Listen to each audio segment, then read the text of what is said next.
friends, welcome to Will and Way. Today's episode is proof that age doesn't limit impact. At just 13 years old, she's donated thousands of dollars, helped hundreds of animals, and has even received recognition from the White House itself. Meet the incredible Divisha Mandal.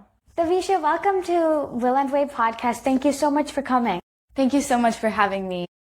It's amazing that I can finally sit down and talk with you because I saw you in various children's business fairs that I myself have participated in or that I hosted, and so I'm really glad to finally have the chance to meet you. Yeah, it's really nice to meet you too. I really enjoyed your business fairs. Thank you. Before we start, for the audience and I, can you please give me one quick sentence on what Bobo Ties really is? So, Bobo Ties is a small business where I make bow ties for pets and I donate 50% of the sales proceeds to animals in the shelter. Thank you. That's very noble too. What grade are you going into? Going into 8th.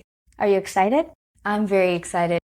So do you have a pet of your own at home? Yes, I do. Her name is Trixie. She's a Labradoodle and I really love her. She's one of my inspirations actually. That's so cute. And how old is she? She's 5 years old. That's nice. That's the same age as my dog. His name's Abbas. You met him. Yes. He's a German Shepherd. Before we dive into your story, how do you feel being only 13 and making headlines as a real-life superhero for animals? I'm really grateful to actually do that. You were just 9 when you had the inspiration for starting Bobo Ties. When did that come to? That came to me when me and my family were visiting a shelter because we wanted to adopt a dog. Unfortunately, that day we didn't find a match, but when I came home that day, I thought, what can I do to help these animals, right? So I asked my parents because I was too young to volunteer, and they encouraged me to look online and search for some ideas. So over COVID, I thought about what I could do, and I ended up coming with bow ties so that they would look cuter and get adopted faster. I started giving those bow ties to the shelters. Then from there, I was actually having a lemonade stand with my friend, and I decided, why not sell my bow ties there? They actually all sold out. I realized that selling the bow ties would have a bigger impact than just donating them. That's very cool, and that's when you got the idea to donate the 50% to animal shelters? Yes, the first 2 years I donated all of my revenue, and I realized how could I make my business grow? So then from there I started donating 50%. Well, that makes sense. Did you only donate to animal shelters or somewhere else? I mostly only donated to animal shelters. Some local ones in my area. I did one in India, actually, and one that's based in Mexico as well. Very noble to do something like this at such a young age, because most 9-year-olds are focused on their schools and hobbies or video games. Why did you choose a different path? Well, I enjoy spending time with animals. I always thought that animals would be like something I'd continued working with for my life. I always loved marine animals, actually. I knew that maybe marine animals wasn't the right thing to start with, so I started working with dogs and cats. I've just always loved animals. What was the first product you've ever made for Bobo Ties? My first product was a bow tie, and I made it with an old-fashioned thread and needle. I didn't have a sewing machine then, and from Joann, like a big store, I just grabbed one fabric and I was like, oh, this looks cute, and it was a little white and color spotted bow tie. So that was one of the first products that I ever did. Do you have a sewing machine now? Yes, I do have a sewing machine now. Those first few, I just made them entirely by hand, so it was a long process. I'm really glad that I decided to invest in a sewing machine. I'm imagining that must have taken a lot of time. How many were you able to make in a day? Maybe it would take me like an hour to make one.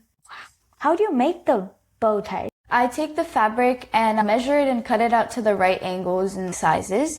From that, I'll sew the edges together in different ways. That'll make the bow tie shape. Then I use hot glue for putting some parts together and attaching the Velcro on the back. Was that hard? After I got the hot glue and the sewing machine, it wasn't that hard anymore. You used the bow ties to put them on the animals to make them cuter so that people adopt them? Yes, I donated them so the animals would look cuter. The animals featured in a photo shoot, they could wear the bow ties, and hopefully the bow ties would attract more attention for them. Do you know, did it convince people? Some shelters did reach out to me and say thank you, and they did use it in the photo shoots. How did that feel when your product was featured? It felt amazing. I was really glad to see how my product was making a difference. Did people believe in your idea right away, or did you have to convince them? My parents, I did have to convince them to let me try. And then people did believe in my idea. I believe they also just wanted to support a young entrepreneur. That's really nice. And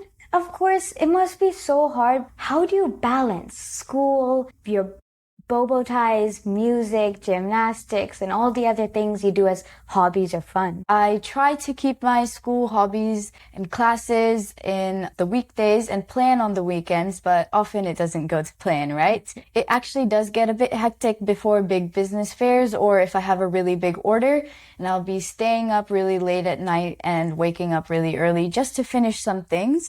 Now that you don't donate them directly to shelters, how does your ordering process work? You can DM us through Instagram, and big orders usually come through Instagram, but we also have some bigger orders in Etsy as well. So for those, I'll get the order and I'll find what fabrics I need. If I already have a bow tie, then I'll just keep those aside. But first I go through my inventory and find the fabric I need, and just making those will take a lot of time for me, but then just getting them ready and shipping, that part is just a lot easier. What was a moment when you felt like that this was getting too big for you? I felt that when I got my first bulk order from a groomer, and they wanted maybe like 100 bow ties, and I was just beginning then, and I was really worried I wouldn't be able to do it. So I did have to tell them that since I was just starting out, maybe I could do a few this time. So we ended up doing 50. And from there, I really learned how much effort it takes just to make the bow ties, package them and ship them and do the whole communication process. What's one mistake that you made early on that really changed the way you do things? I think it was a pretty big one. One of my first mistakes was like I bought fabric in a bulk in a time when there was no sales happening, just nothing. It was just a lot of fabric and it cost a lot. I really regret doing that because I had a lot of extra fabric that nobody was probably going to use. We had a big fabric buildup stored away in our garage, and I realized that I shouldn't do that and I should test out a few fabrics, and if they really work, then I should buy them during a sale. Have you ever felt that someone didn't take you seriously because of your age? I feel like a lot of people thought I was just a little girl who wasn't really doing anything and didn't actually want to make a difference. That didn't make me feel very good. That's tough, but you've now shown everyone how much you can do. And fast forward to this day.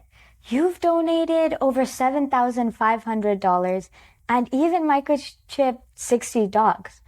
What's your biggest milestone? Usually in 1 year we donate $1,000, but last year when we donated over $2,000, I was really amazed by that and I was so happy, and I think that was a really big milestone. Let's talk about how you got a shout out from the White House. How did that happen? One of my followers wrote to the White House about what I was doing, and then she told me that I should write to the White House too. I said, sure, what a wonderful idea. I wrote and I actually got a response, and I wasn't expecting that at all. I'm so glad that she told me to do that. She's actually one of my biggest followers. I'm really thankful for her help and support. How did the White House shout out work? So I wrote to them.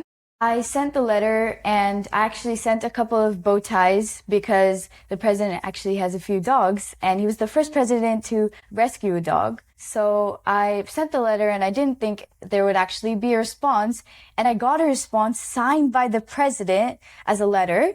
I was completely shocked, and they told me to continue doing what I do and continue being kind, and encouraged me to keep going. Which president was that? President Joe Biden. Oh, wow. How did that feel? It felt amazing. I told everybody I knew, like, within a span of 1 second, and it was just really exhilarating and motivating. Aside from the White House shout out, you've been recognized in other awards like the Jane Goodall Grant and the Everyday Young Hero. How did that feel? That felt really amazing, and I was glad to be selected for this grant, and I could microchip the dogs with the grant. And the Everyday Young Hero was also such an amazing award, and I'm really thankful to have received those. Let's talk about the microchipping part. How did you choose to use the money for microchipping? I chose to microchip because overpopulation is a big problem. Microchipping stray dogs is one of the best ways to stop that. I decided to partner with an animal shelter and do a free microchipping event. I decided to buy microchips and donate them to a microchipping event. I was having a business fair in that area too, so I got to see the line of people that were able to have microchips and help their dogs.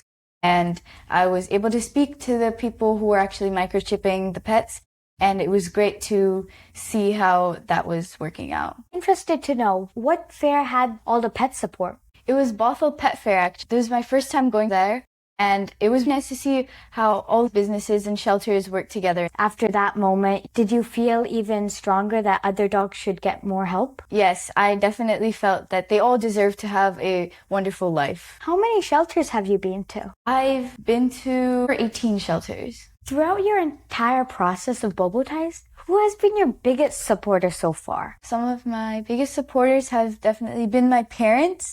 They've supported me since the beginning. My mom is like my mentor. My dad, he helps me keep the balance between doing this, my hobbies and my business, and he drives me around. I feel like one of my biggest supporters also is my 4th grade teacher. She has helped me so much. She has bought a lot of my bow ties, shared my story, and the service dogs at my elementary school actually wear my bow ties because of her. Oh.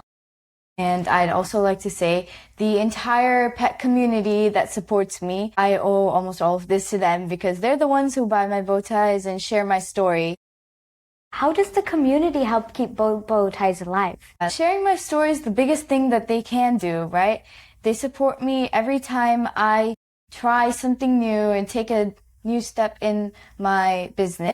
Bobo Ties is already so big right now. Where do you see Bobo Ties in another 5 years or so? I hope we'll have our own website since we're currently just selling on Etsy and through Instagram. I hope we'll have a few new products.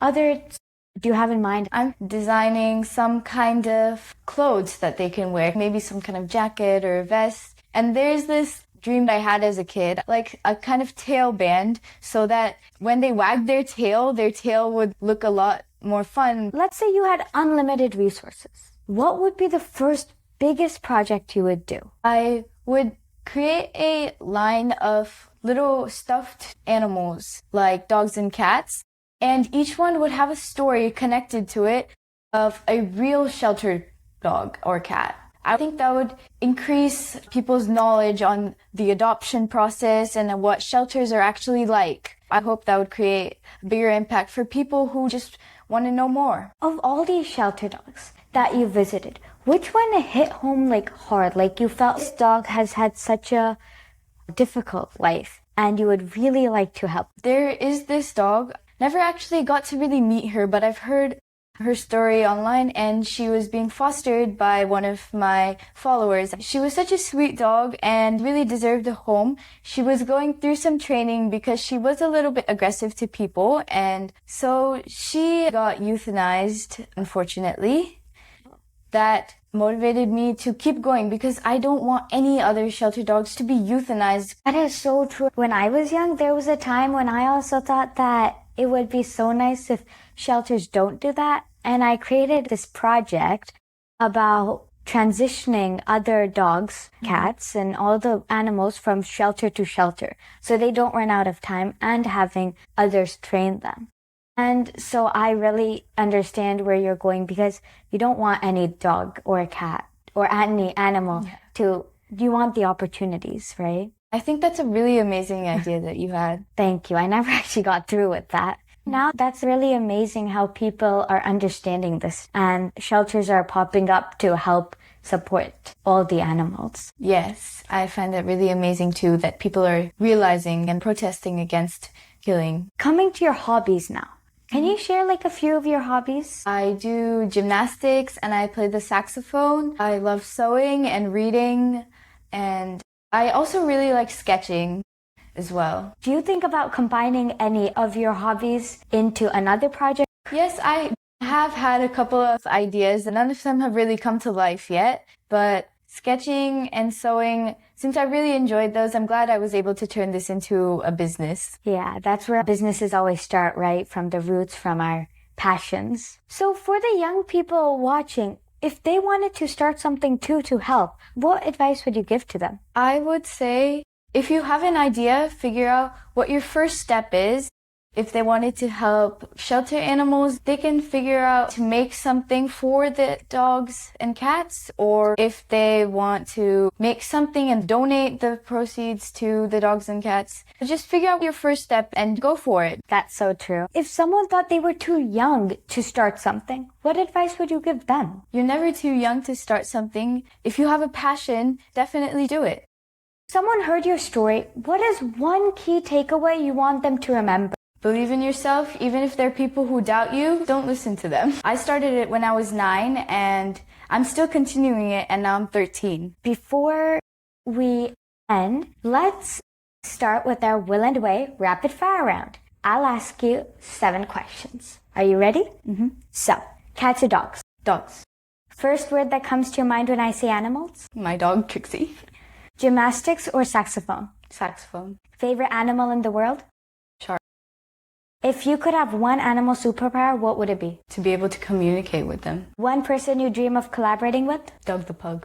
Okay. What's the first thing you do after school every day? Homework.